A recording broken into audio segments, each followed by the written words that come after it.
Il était un homme, mais pas comme les autres, un visionnaire, un souffle, un océan de lumière. Mesdames et messieurs, aujourd'hui, on ne parle pas d'un guide ordinaire, on parle d'un maître soufi, un panafricaniste, un homme dont le nom fait trembler les siècles. 8 novembre 1900, Taïba Niassène, un enfant naît, on l'appelle Ibrahim. Il ouvre les yeux dans une maison où tout respire le Coran.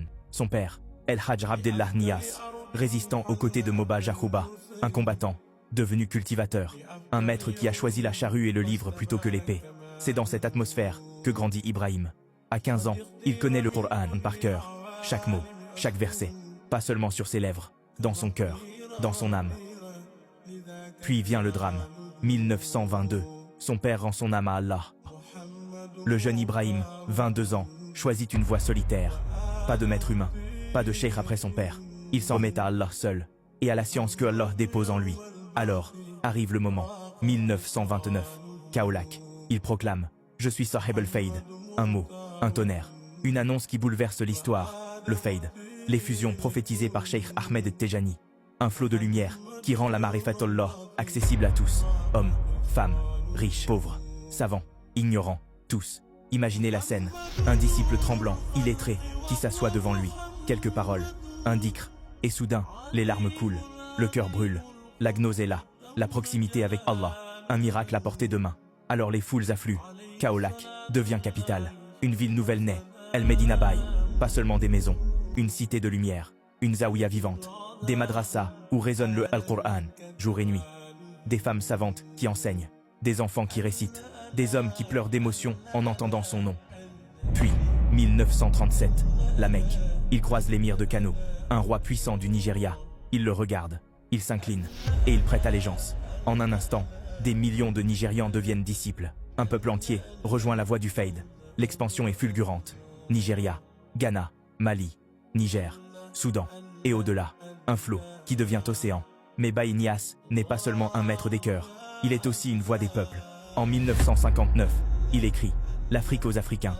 Il dénonce le colonialisme.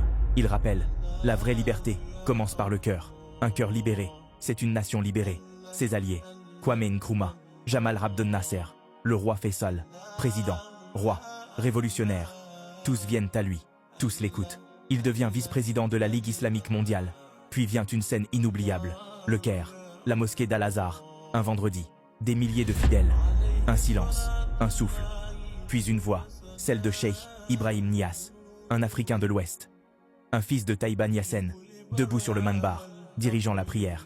Le monde retient son souffle, un instant de gloire, un instant d'éternité. Et pourtant, le temps file. 26 juillet 1975, Londres. Il retourne à Allah. Les disciples pleurent. Les foules gémissent. Mais sa lumière, elle, ne s'éteint pas. Car aujourd'hui encore, El Medina Baye vibre. Chaque année, le Gamou attire des foules immenses. Des millions de voix qui chantent son nom. Ses livres, Kashiful Ilbas, Ruh al-Adeb, sont étudiés partout. Ses poèmes, en l'honneur du prophète sallallahu alayhi wa sallam, sont récités entre larmes et prières. Et au XXIe siècle, le Fayd continue. Les Zaouïas existent aussi dans l'espace numérique. La lumière voyage à la vitesse d'Internet. Mais c'est toujours la même source, le même flot, le même héritage.